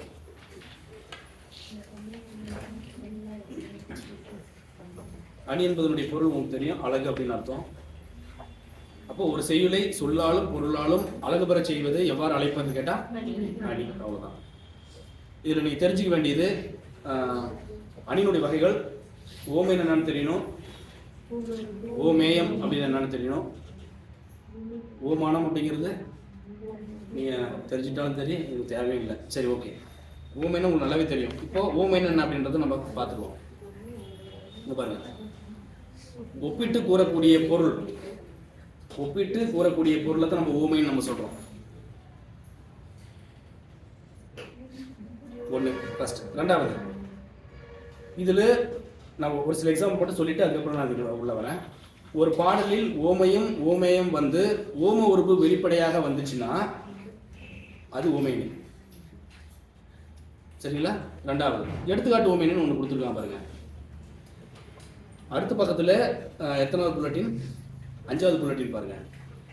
ஓமை ஒரு தொடராகவும் ஓமேயம் ஒரு தொடராகவும் வந்து ஓம உறுப்பு மறைந்து வந்துச்சுன்னா அது எடுத்துக்காட்டு ஓமை. ஸோ ஓமை அணிக்கும் எடுத்துக்காட்டு ஓமை அணிக்கும் என்ன வித்தியாசம்? ஓமை அணினா ஓம உறுப்பு வெளிப்படையாக வரும், எடுத்துக்காட்டு ஓமை அணினா வெளிப்படையாக வராது. அவ்வளோதான், சிம்பிள்.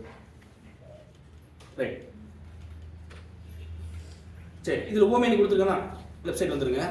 ஓமை அணி மயில் போல ஆடினார், இப்படி ஒரு தொடரை கொடுத்துட்றாங்க. இது ஒரு தொடர், அவ்வளோதான். இதில் ஊம உறுப்பு எதுன்னு கேட்டால் போல கண்டுபிடிச்சிருவீங்க. மதி போன்ற முகம்னு கேட்டால் இதில் போன்ற. மதிமுகம் சொன்னா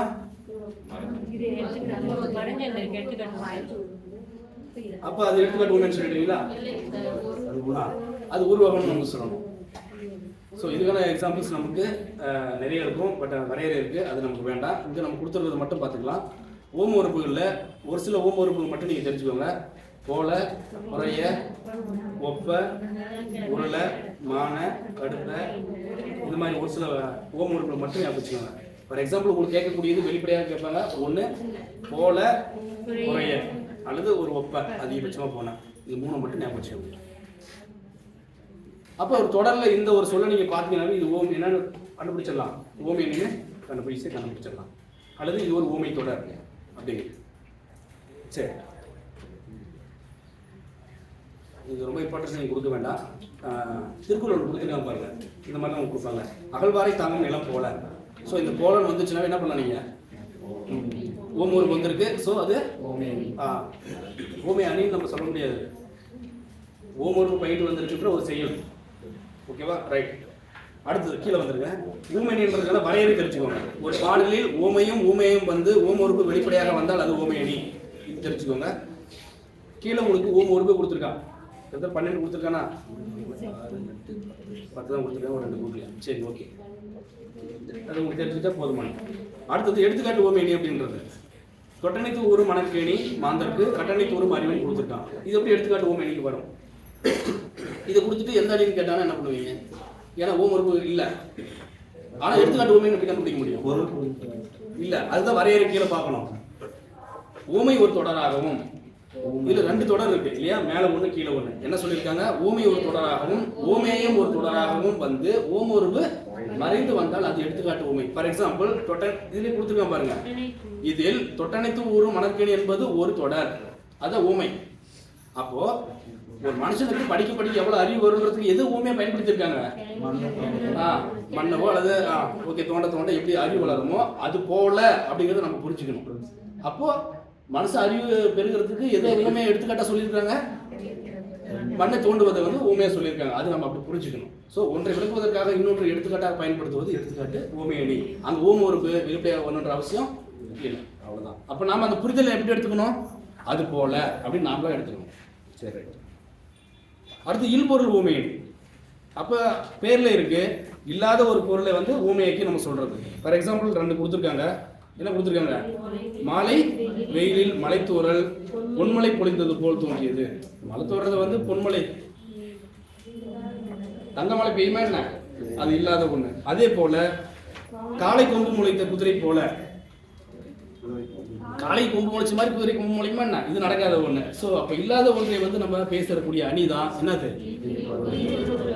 சிம்பிள். அடுத்தது கொடுத்துருக்காங்க பாருங்க, மலர் அன்ன பாதம். இதுல நீங்க இப்படி கொடுத்துருவாங்க உங்களுக்கு சிங்கிள் கொட்டேஷன்ல அல்லது டபுள் கொட்டேஷன்ல இது கொடுத்துட்டு இதுல பயின்று வந்திருக்கின்ற ஓம் உறுப்பு என்னன்னு கேட்பான். அப்போ மலர் அன்ன பாதம் நம்ம பிரிச்சு பார்க்கணும். அண்ணன், அதனால ஓம் உறுப்பு முன்ன இருக்கிறது நீங்க கொஞ்சம் பார்த்துக்கிட்டீங்கன்னா வசதியாகும். போல குறைய ஒப்போ உள்ள மான கிடப்பு இப்போ நேரம் நிகர் அண்ணன் என்ன, இது ஒரு 12 ஓம் உறுப்பு. இதை மட்டும் தெரிஞ்சுக்கிட்டீங்கன்னா எந்த தொடரை கொடுத்தாலும் நம்ம ஓம் உறுப்பு கண்டுபிடிச்சோம்னா ஈஸியா. அப்போ மலர் அன்ன பாதம், இதில் ஓம் உறுப்பு என்னது? அண்ணன். அதே போல கேன் போன்ற தமிழ், இது தெளிவா இருக்கு. போன்ற அப்படிங்கிறது தெளிவா இருக்கு. புலி போல, போலங்கிறது தெளிவா இருக்கு. மயில் ஒப்ப, ஒப்ப அப்படிங்கிறது ஓம் உறுப்பு. ஓகேவா? இதுல ஓமையும் ஓமானம்லாம் கொடுத்துருக்காங்க. அது உங்களுக்கு இம்பார்ட்டன்ட் இல்லை, அதை நீங்க தெரிஞ்சுக்கிட்டீங்கன்னா கன்ஃபியூஷன் ஆகிடுவீங்க, உங்களுக்கு அது வேண்டாம். அடுத்தது கலைச்சொற்கள், அது பார்த்துக்கோங்க. உங்களுக்கு அதாவது நீங்க கேள்விப்படாத, பார்க்காத, படிக்காத மட்டும் நீங்க இதை நோட் பண்ணிக்கோங்க. கலைச்சொற்கள் கண்டிப்பா ஒரு கொஸ்டின் வரும். அடுத்தது புதுமை விளக்கு என்ற பகுதி, அது கொடுத்துருக்காங்களா? வையம் தரலியா வார்க்கடலே நெய்யாக அப்படின்னு சொல்லிட்டு, இது வைணவ பாடல். இதுல பொய் ஆழ்வார் பாடல். இது ஒரு பாடல் வரி மட்டும் ஃபர்ஸ்ட் லைனை மட்டும் நோட் பண்ணிக்கோங்க. வையம் தரலியா வார்க்கடலே நெய்யாக அப்படின்னு சொல்லிட்டு.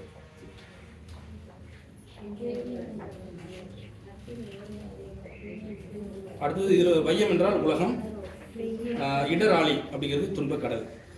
ஜஸ்ட் வையம் மட்டும் தெரிஞ்சுக்கிட்டாலும் போதும். இப்படி மீனிங்லாம் உங்களுக்கு வேண்டாம். இதில் உங்களுக்கு முதலாழ்வார்கள் மூவரில் பொய்யாழ்வார் பாடினாங்க, இது உங்களுக்கு தேவையில்லை. அந்த பாட்டு வரி மட்டும் ஜஸ்ட் நீங்கள் பைஹேட் பண்ணிக்கிட்டோட போதும். அடுத்தது இவர் எங்கே பிறந்தாருன்னா காஞ்சிபுரத்தில், திருவக்கா அப்படிங்கிற இடத்துல, காஞ்சிபுரம். இவர் பாடினது முதல் திருவந்தாதி. முதல் திருவந்தாதி. ரைட். அடுத்தது பூதத்தாழ்வார், பொய்கை ஆழ்வார், ரெண்டாவது பூதத்தாழ்வார். அப்போ இவர் பாடினது அன்பே தகலியான்னு சொல்லிட்டு அந்த ஒரு வார்த்தை மட்டும் ஞாபகம் வச்சுக்கோங்க. அவர் வையம் தகலியான்னு சொல்றாரு, இவர் அன்பே தகலியான்னு சொல்றாரு. ஓகேவா? மீனிங்லாம் சொல்லிட்டு இருந்தால் லேட் ஆகும், அதுக்காக தான் நான் அந்த ஜஸ்ட் நீங்கள் பையர் பண்ணிக்கோன்னு சொல்கிறேன். ரைட். இதில் வந்து தகலி என்றால் விளக்கு, ஞானம் என்றால் அறிவு, இது உங்களுக்கு தெரியும். ரைட். நூல்வெளி வந்துடும் கீழே. முன்ன சொன்ன மாதிரி பொய்கை ஆழ்வார் காஞ்சிபுரத்தில் திருவிதாவூர் பிறந்தார். இந்த பூதத்தாழ்வார் மாமல்லையில், அதாவது மாமல்லபுரம், மாமல்லை என்று சொல்லுவாருங்க. இது மாமல்லைன்னா மாமல்லபுரம். இவர் இரண்டாம் திருவந்தாதி, அவர் முதல் திருவந்தாதி. இவர் ஏன்னா அவருக்கு அடுத்தது யாருக்கு அடுத்தது? பொய்கை ஆழ்வாருக்கு அடுத்தது பூதத்தாழ்வார், அதனால. ரைட். அடுத்தது தெரிஞ்சு தெளிவு வந்து பாருங்க. அந்தாதி என்றால் என்ன? இந்த ஒரு தொடரை கொடுத்துட்டு அவங்க கேட்பாங்க, இது அந்தாதி, இது வந்து குறவஞ்சி, இது பரணி அப்படின்னு சொல்லிட்டு 4 ஆப்ஷன் வச்சுக்குவான். ஸோ ஒரு பாடலுடைய இறுதி எழுத்தோ அசையோ அல்லது சொல்லோ அடுத்த பாடலுடைய தொடக்கமாக வர மாதிரி பாடுவது அந்தாதி. அந்தம் ஆதி, அது அந்தாதி. அந்தம் என்றால் முடிவுன்னு அர்த்தம். ஆதி என்றால் முதல் என்று அர்த்தம். அப்போ முதலும் முடிவும் ஒரு சேர வருமாறு மாற்றி மாற்றி வருமாறு பாடுவது அந்தாதி. ஓகே. திருமலை போற்றி பாடியவர்கள் எத்தனை பேர்? 12 ஆழ்வார்கள். நாயன்மார்கள் சொல்கிறோம் இல்லையா, அதே போல சிவனை பாடின ஒரு நாயன்மார்கள், திருமலை பாடினவங்க ஆழ்வார்கள், 12 ஆழ்வார்கள். அப்போ இந்த 12 பேரும் பாடின அந்த நூல் தொகுப்பு தான் என்னது? 4000 திவ்ய பிரபந்தம். இது நோட் பண்ணிக்கணும். இந்த 4000 திவ்ய பிரபந்தம், இந்த ஒட்டுமொத்த பாட்டையும் தொகுத்தவர் யாருன்னா, ஒட்டுமொத்தமாக தொகுத்தவர் நாதமுனிகள் அப்படின்னு சொல்லுவாங்க. அந்த 12 ஆழ்வார்கள்ல முன்ன நம்ம சொன்னோம் இல்லையா, பொய்கை ஆழ்வார், பூதத்தாழ்வார், பேய் ஆழ்வார், இந்த 3 பேரையும் நம்ம வச்சுக்கிட்டு முதல் 3 ஆழ்வார்கள் அப்படின்னு சொல்லி நம்ம முதல் ஆழ்வார்கள் நம்ம சொல்லுவோம். ரைட். கீழே இடர் என்றால் அது கொடுத்துருங்க பாருங்க, இடராளி நீக்குவே. அப்போ இடர் என்பதனுடைய பொருள் சொல்வா. ரைட். ஞானத்தோட பிரித்து எழுதுக. அதே மாதிரி இன்புருகு. ரைட். இந்த பொறுத்துக்கு கொஞ்சம் பார்த்துக்கோங்க. நம்ம முன்னே படிச்ச இல்லையா, அன்பை தகலியா, ஆர்கடலை நெய்யாக, இன்புருகு சிந்தை எழுதுறி அப்படின்னு சொல்லி. ஸோ அதுலேயே அப்படியே நேரம் கொடுத்துட்டோம். அன்பு தகலியாகவும், ஆர்வம் நெய்யாகவும், சிந்தையை வந்து திரியாகவும், ஞானத்தை வந்து விளக்காகவும் ஏற்றி நாராயண பாடினவங்க அவங்க தான் இவங்க. ரைட். அடுத்தது அறம் என்னும் கதிர்,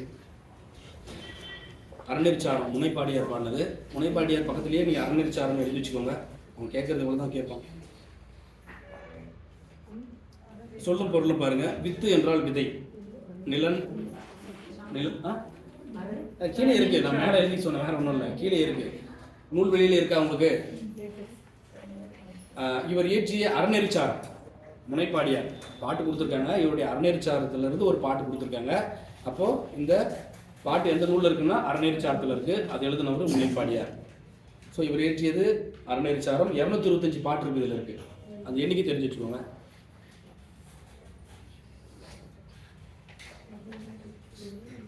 சரி, அடுத்த பேச்சு பிரித்து எழுதுதல் பார்த்துக்கோங்க. அதே மாதிரி பொருட்கள்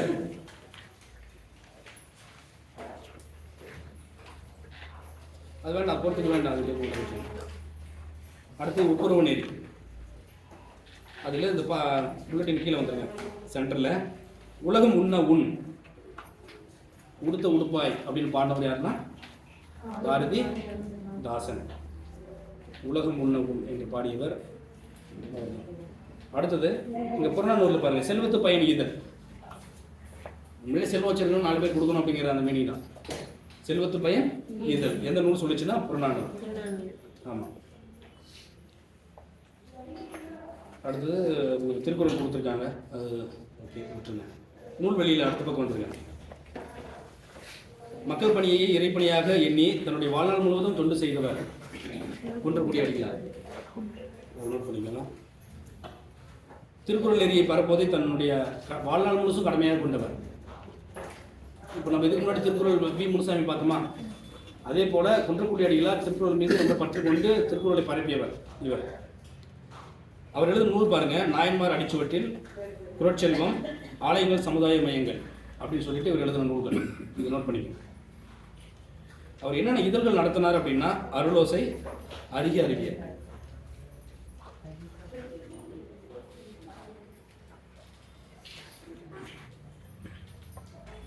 அடுத்து எதிர்ச்சொல், அதனால பார்த்துக்கோங்க.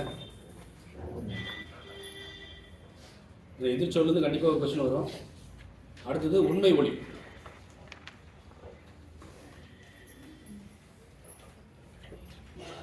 உங்களுக்கெல்லாம் இப்போ சில புரியுன்னு சொல்லிட்டு நான் ஸ்கிப் பண்ணிட்டு போயிட்டே இருக்கேன். ஓகேவா? ரைட். ஜென் எனும் ஜப்பானிய மொழி சொல்லுக்கு தியானம் செய் என்பது பொருள். அப்போ ஜென் அப்படிங்கிற அந்த டேர்மினுடைய மீனிங் என்னன்னா தியானம் செய். புத்த மதத்தை சார்ந்த துறவியர்களுடைய பிரிவினர் தான் ஜென் சிந்தனையாளர்கள். நம்ம ஜென் பௌத்தம் சீனா ஜப்பான்ல எல்லாமே இருக்கும். அது மட்டும் ஜஸ்ட் தெரிஞ்சுட்டா போதும். இவர்கள் பெரும்பாலும் சீனா ஜப்பான் ஆகிய நாடுகளில் வாழ்ந்து வந்தனர். இந்த பௌத்த மதம் இன்னைக்கு கூட சீனாவும் பௌத்த மதம் தானே இருக்கு, ஜப்பான்ல இன்னைக்கு பௌத்தம் தான். ரைட். அடுத்தது அணி இலக்கணம். உருவக அணி இன்னும் நம்ம பார்த்தோம். ஓமையணின்னா என்ன அப்படின்னு சொல்லிட்டு, ஒன்றை இன்னொன்றோட ஒப்புமைப்படுத்துவது ஓமை அணி. இல்லை ரெண்டுக்கும் ஒன்றும் வேறுபாடு இல்லை, ரெண்டும் ஒன்று தான் அப்படின்னு சொல்றது உருவக அணி. ஃபார் எக்ஸாம்பிள் நம்ம சின்ன வகுப்பில் படிச்ச மாதிரி தாமரை போன்ற முகம் போன்றன்னு வந்துச்சுன்னா அது ஓமைன்னு சொல்லிடுவோம். இதே அந்த முகத்தை வந்து முன்னாடி தூக்கி போட்டு முகத்தாமரை அப்படின்னு நம்ம சொன்னோம் அப்படின்னா அது உருவமாக மாற்றி சொல்லியிருக்காங்க. நமக்கு இந்த மாதிரி ஒரு ஷார்ட்கட்லாம் சொல்லி கொடுத்தாங்க. ஸோ சேம் அதுதான், வேற ஒன்றும் இல்லை. ரைட். அப்போ ஒரு பொருளை விளக்க மற்றொரு பொருளை ஓமையாக கூறுவது ஓமை அணி. ஒன்று இன்னொருத்தோட கம்பேர் பண்ணுறது இல்லை. இல்லை ரெண்டுமே கம்பேரிசன் பண்ணுறதுக்கே இடம் இல்லை, ரெண்டும் ஒன்று தான் அப்படின்னு சொல்றது உருவக அணி. ரைட். இதில் கீழே புல்லட்டில் பாருங்க, உருவக அணிக்கு அது கொஞ்சம் அடிச்சுட்டு எழுதிக்கோங்க. ஓமை வேறு ஓமைக்கப்படும் பொருள் வேறு என்று இல்லாமல் இரண்டும் ஒன்றே என்பது உருவக அணி. கரெக்டாக தானே?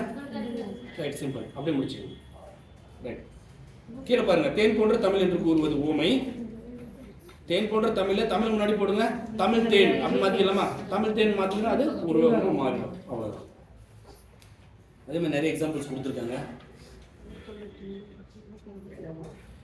சரி, இங்க பாருங்க, முன்ன நம்ம சொன்னோமா வையம் தகலியா வார்க்கடையில நெய்யாக, அது எந்த ஒரு வரி கொடுத்துட்டு இது எந்த அணின்னு கேட்டாங்கன்னா ஓமேனியா உருவகணியா, எடுத்துக்காட்டு ஓமேனியா இல்பொருள் ஓமேனியான்னு கேட்டாங்கன்னா உருவகணி. அப்போ எப்படி இதுல உருவ வச்சிருக்காரு, வையம் தகலியா வார்க்கடையில நெய்யாக அப்படின்னு சொல்லிட்டு.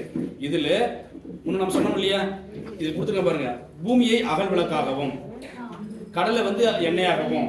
ஸோ உருவகிச்சிருக்காரு, வேற ஒன்றும் இல்லை. அப்போ உருவாக்கிறதுனால இது உருவகணியில சேரும். சிம்பிளா முடிச்சுக்கலாம். ஆனால் நம்ம நிறைய பேர் என்ன சொன்னோம் தெரியுமா, ஓமெனில் போட்டு வந்தீங்க.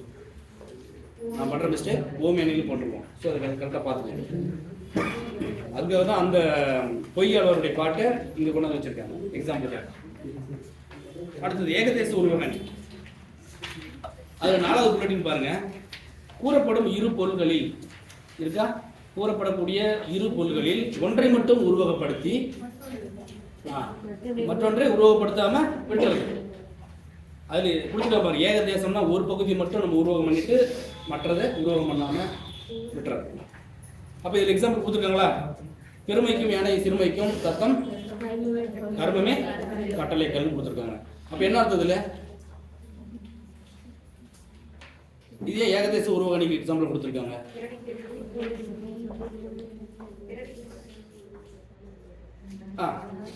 சரி, ஓகே, அதை கூட நீங்க சொல்லிடலாம், ஒன்றும் பிரச்சனை இல்லை. நீங்க என்னன்னா பெருமைக்கும் யானை சிறுமைக்கும் தத்தம் நாம செய்யற ஒரு செயல் தான் எல்லாத்துக்குமே காரணம். எல்லாத்தையும் நம்ம எக்ஸ்பிளைன் பண்ண வேண்டிய அவசியம் இல்லை. அப்போ ஒன்றை சொல்லிட்டு இன்னொன்று என்ன பண்றது, நம்ம உருவகிக்காம விட்டு விடுவது. ஸோ இதுதான் ஏகதேச உருவக அணி. ரைட். கீழே வந்துருங்க கலை சொல்லுக்கு.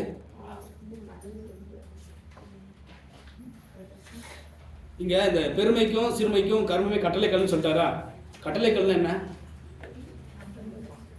எஸ், உரைச்சி பார்க்க பொண்ணை வந்து உரைச்சி பார்ப்பாங்க இல்லையா, அதுதான் கட்டளைக்கல் நம்ம பயன்படுத்துறோம். அது பேர் உரைகள்னு சொல்லுவாங்க தமிழ்ல, உரைகள்னு சொல்லிட்டு.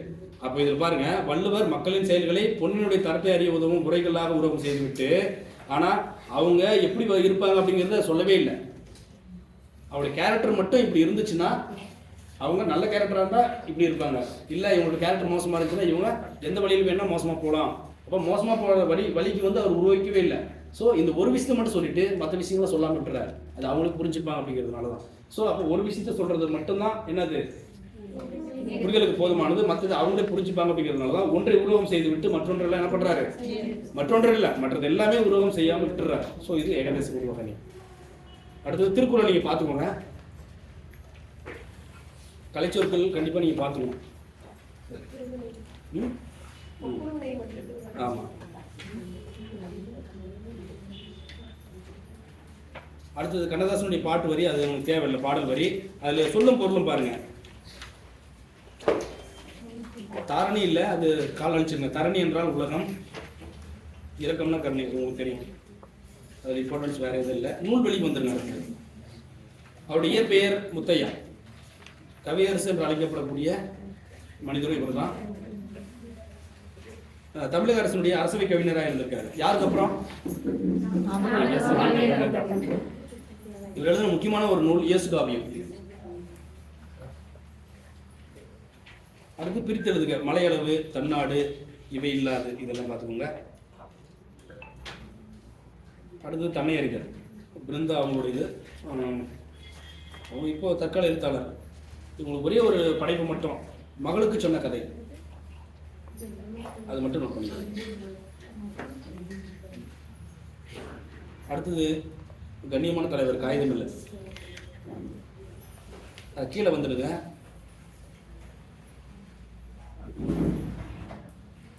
இயற்பெயர் வந்து முகமது இஸ்மாயில். ஆனால் மக்கள் வந்து இவர் என்னன்னு கூப்பிட்டாங்க, காயிதே மில்லத். அப்படின்னா என்ன அர்த்தம்னா சமுதாய வழிகாட்டின்னு அர்த்தம். காயிதே மில்லத் அப்படிங்கிறதுடைய பொருள் சமுதாய வழிகாட்டி. இவர் சட்டமன்ற உறுப்பினராக இருந்திருக்காரு 46லேருந்து 52 வரைக்கும், எம்எல்ஏவா. இந்திய அரசியலமைப்பு உருவாக்கத்தில் ஒரு குழுவினுடைய ஒரு மெம்பராக இருந்திருக்காரு. தெரிஞ்சு தெளிவு வந்துருங்க.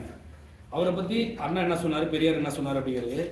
தமிழக அரசியல் வானில் கல்வி இருந்த காவியங்களை அகற்ற வந்த அந்த மொழிக்கு எதிராக காயிதே மில்லத் முகமது இஸ்மாயில் அவர்கள் திகழ்ந்தார் அப்படின்னு சொல்லி பாராட்டுறாரு அண்ணா. இப்படிப்பட்ட தலைவர் கிடைப்பது அரிது, அவர் நல்ல உத்தமமான மனிதர் அப்படின்னு சொல்றாரு தந்தை பெரியார். கல்வி ஒன்றுதான் ஒட்டுமொத்த சமூக வளர்ச்சிக்கு உறுதுணையாக இருக்கும் என்று பேசினவர் யாருன்னா காயிதே மில்லத்.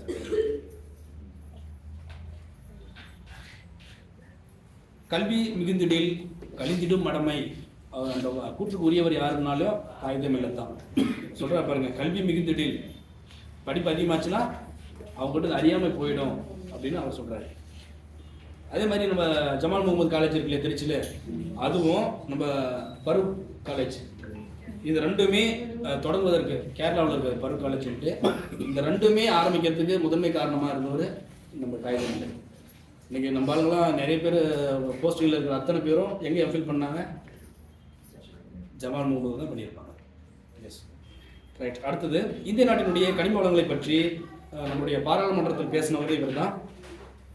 சமுதாய சமய நல்லிணக்கத்துக்கு முக்கியத்துவம் கொடுத்தவரே இவர் தான்.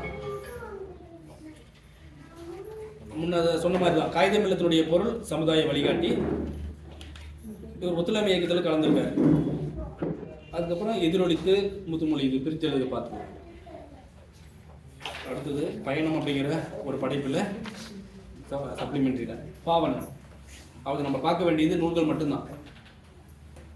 வேர்கள் தொலைவில் இருக்கின்றன, நேற்று வாழ்ந்தவர்கள், கடலோர வீடு, பாய்மர கப்பல், வீசிக்கார பூனை, பிரயாணம். இந்த பிரயாணத்தில் இருந்து தான் இந்த பயணம் அப்படிங்கிற ஒரு பகுதி எடுத்திருக்கேன். ரைட். ஸோ இந்த நூல்கள் கண்டிப்பாக நீங்கள் தெரிஞ்சுக்கணும். அடுத்தது ஆகுபெயர்.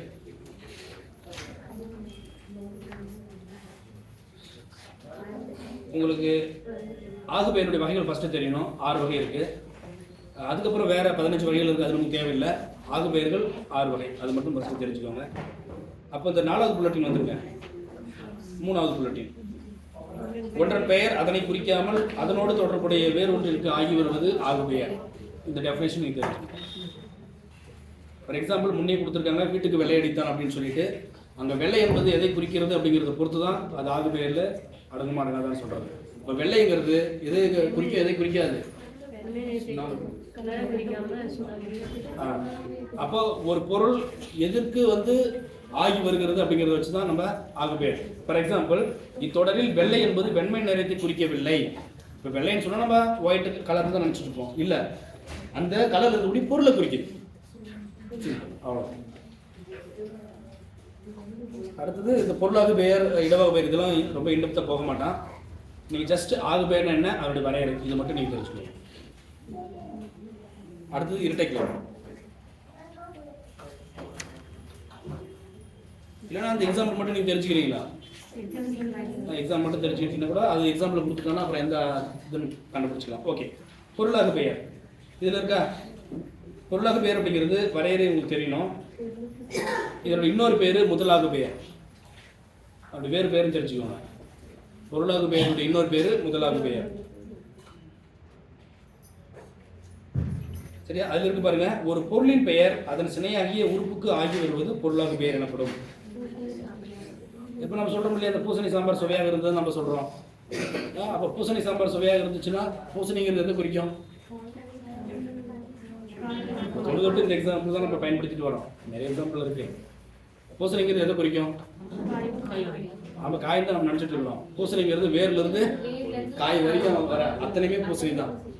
வேறு, தண்டு, இலை, மலர், காய் எல்லாமே பழமான வரைக்கும் எல்லாமே டோட்டலாக அது பேர் பூசணி. ஆனால் நம்ம அதெல்லாம் குழம்பு வைக்க முடியாது. எதோ வைக்க முடியும், அந்த ஒரு காயோ அந்த பொங்கலுக்கு அந்த பழத்தையோ தான் நம்ம வைக்க முடியும். ஸோ அப்போ ஒட்டுமொத்த இந்த ஒரு உறுப்புகளுக்கு ஆகி வராமல் எதுக்கு மட்டும் ஆகி வந்திருக்கு? அந்த காய்க்கு மட்டும் ஆயிருக்கு. அதனால தான் இது என்னது? முதலாக பெயர் அல்லது பொருளாக பெயர். இப்போ இந்த டெஃபினிஷனை பாருங்க. அப்போ ஒரு பொருளின் பெயர் அதன் சினையாகிய உறுப்புக்கு ஆகி வருவது. கரெக்டா? சினைன்னா அது ஒரு உறுப்பு மட்டும். அப்போ அந்த காயை மட்டும் தான் குறிக்குது. அப்போ ஒட்டுமொத்த முதலுக்கு ஆகி வராமல் அதனுடைய சினை என்று அந்த ஒரு குறிப்பிட்ட ஒரு பொருளுக்கு மட்டும் ஆகி வர்றதுனால இதனை முதலுக்கு ஒட்டுமொத்தமா முதல் இல்லையா? இப்போ நாம முதல், நம்முடைய தலைங்கிறது உறுப்பு, அதாவது சினை நம்ம சொல்லுவோம். கைங்கிறது ஒரு சினை, அதாவது ஒரு உறுப்புன்னு நம்ம சொல்லுவோம். அப்போ தலைக்கு ஒரு பழமுடன் சொல்றானா? தலைக்கு ஒரு பழமுடன் சொல்றான். இப்போ தலை வந்துட்டாருன்னு சொல்றான் இல்லையா? அப்போ தலை மட்டுமா வந்துச்சு? ஒட்டுமொத்த ஒரு மனுஷனா தான் வந்தான். அப்போ தலைக்கு ஒரு பழம் கொடுனா ஒரு மனுஷனுக்கு ஒரு பழம், இந்த தலைக்கு ஒரு பழம் இல்லை, இந்த ஒரு ஆளுக்கு ஒரு பழம் அப்படிங்கிறது கன்சிடர். அப்போ தலைக்குங்கிறது இந்த ஒரு சினை ஒட்டுமொத்த மனுஷனுக்கு ஆகி வர்றதுனால இது என்ன பேரு? பொருளாக பெயர், அது முதலாக பெயர். அடுத்தது இடவகு பெயர்னு நல்லா தெரியும் இல்லையா? இடவகுன்னா ஒரு இடத்தை குறிக்கிறது. ஃபார் எக்ஸாம்பிள் நமக்கு இருக்கா, தமிழ்நாடு வந்து வெற்றி பெற்றது அல்லது இந்தியா வெற்றி பெற்றதுன்னா இந்தியாலாம் வெற்றி பெறல, அந்த ஒரு எதுக்கு அந்த ஒரு டீம் அந்த ரெஃப்ளெக்ஷன். ஆமா தானே? எஸ். காலவாகு பெயருங்கிறது நல்லா தெரியும். டிசம்பர் சூடினால் அப்படின்னா டிசம்பர் காலத்தில் என்ன பூ மலர்ந்துச்சோ அந்த மலரை சூடினான்னு அர்த்தம். சிம்பிள். சினையாக பெயருங்கிறது தலைக்கு ஒரு பழம் கொடுன்னு சொன்னோமா? அப்போ தலைக்கு என்ன அப்படின்னா ஒட்டுமொத்த மனுஷனுக்கு ஆகி வருவது ஒரு சினைக்கு ஆகி வருவது. பண்பாகு பெயர்னா இனிப்பு தின்றான், பாகற்காய் தின்றான் அப்படின்னு இதெல்லாம் என்னது? பண்பு, சுவை, அதாவது சுவை பண்பு. அதனால பண்பாகு பெயர். தொழிலாக பெயருங்கிறது பொங்கல் உண்டான். வேறு சிம்பிளா சொல்லிடலாம், பொங்கல் அல் வந்துச்சா தொழில் பெயர் முடிஞ்சு. ஸோ தொழில் பெயர் தான் நம்ம தொழிலாக பெயர். ஓகே, ஜஸ்ட் இது தெரிஞ்சுக்கிட்டா நீங்கள் போதும், எக்ஸாம்பிள் மட்டும். அடுத்தது இரட்டை கிளவி அடுக்கு தொடர். உங்களுக்கு எஸ் அடுத்து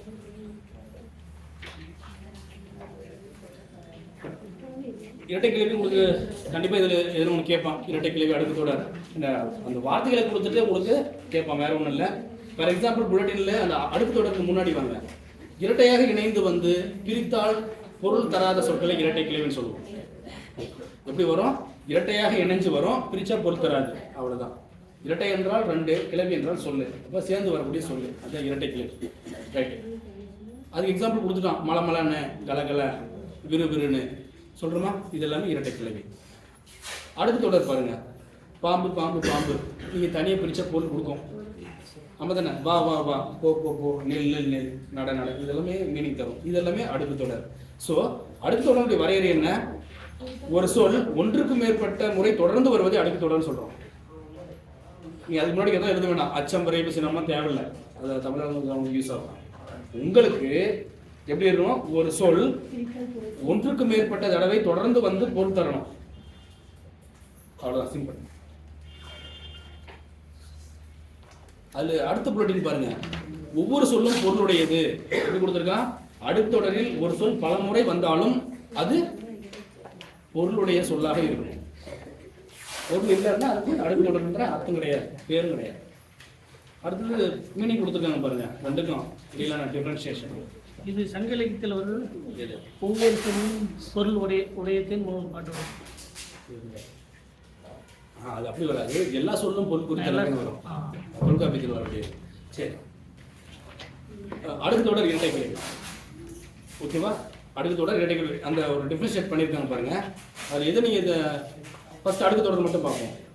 ரெண்டாவது வரைக்கும் பாருங்க, பிரித்து பார்த்தாலும் பொருள் உண்டு, அது மட்டும் அண்டர்லைன் பண்ணி வச்சுக்கோங்க. பிரித்து பார்த்தாலும் பொருள் உண்டு அடுக்கு தொடரில் ஃபர்ஸ்ட். இரட்டை கேள்வியில் ஃபர்ஸ்ட் வாங்க, பிரித்தால் அது பொருள் தருவதில்லை. ரெண்டாவது பாயிண்ட், 2 முதல் 4 முறை வரும். 2 முதல் அதாவது 2 முறையிலிருந்து 4 முறை கூட வரும். அதாவது பாம்பு பாம்பு கூட வரும், பாம்பு பாம்பு பாம்பு பாம்புன்னு வரும், தீன்னு கூட வரும். குறைஞ்சபட்சம் 2 முறை, அதிகபட்சம் 4 முறை. எது அடுக்கு தொடர். ஆனால் இரட்டை கிழவிங்கிறது 2 முறை தான் வரும். என்னது பலார் பலார்னு ஆரம்பிச்சான்னு சொல்றோம் இல்லையா, 2 முறை தான் இருக்கும், 2 முறை மேலே வராது. அடுக்கு தொடரில் சொற்கள் தனியே நிற்கும். ஆமா தானே, நீ பிரிச்சும் தனியாக நிற்கும், ஆனால் இது இணைஞ்சு தான் நிற்கும். அதுக்கப்புறம் அடுக்கு தொடரில் என்னென்ன காரணத்தினால அடுக்கு தொடர் வருது அப்படின்னா, விரைவு காரணம், அச்சம் காரணம், சிலக்குறிப்பு காரணம், இந்த காரணமாக அடுக்கு தொடர் தோன்றும். ஆனால் இரட்டை கிழவி எப்படி தோன்றும் அப்படின்னா, ஒண்ணு குறிப்பு மொழி, அதாவது அடைமொழியாக மட்டும்தான் வரும். இப்போ என்னது பழைய பழையன்னு மின்னுச்சுன்றோம் அப்படின்னா என்ன, பழைய பழையன்னு மின்னுச்சு, ஏன் குறிப்பு மொழின்னு சொன்னோம்? தண்ணி சலசலம் ஓடுதுன்னு சொல்றோம்ல, சலசலம் ஓடுது, சலசலம் என்ன, தரிசன மீனிங் கிடையாது. ஜஸ்ட் வந்து குறிப்பு, அதாவது ஒளி குறிப்பு அல்லது வெளிச்ச குறிப்பு, அது மட்டும் தான் ஒழிய அங்க அர்த்தம் இல்லை.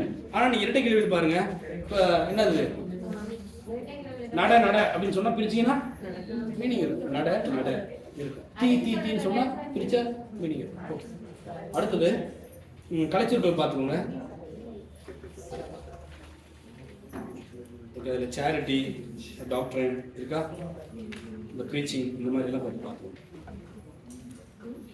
கலைச்சொற்கள் கண்டிப்பாக நீங்கள் பார்த்துட்டு போயிருக்கணும்.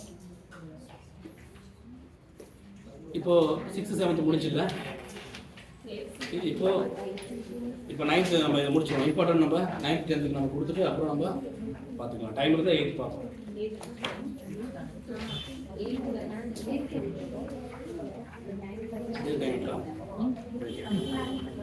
கேட்கா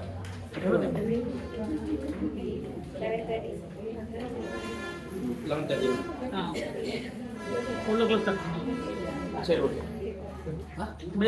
இப்போவா 12 o'clock ஸ்டார்ட் பண்ணி 1:30 விட்டுலாம். 11:45 ஆரம்பிச்சு சரி 11:45 முடிக்கணும், முடிச்சு விட்டுலாம்.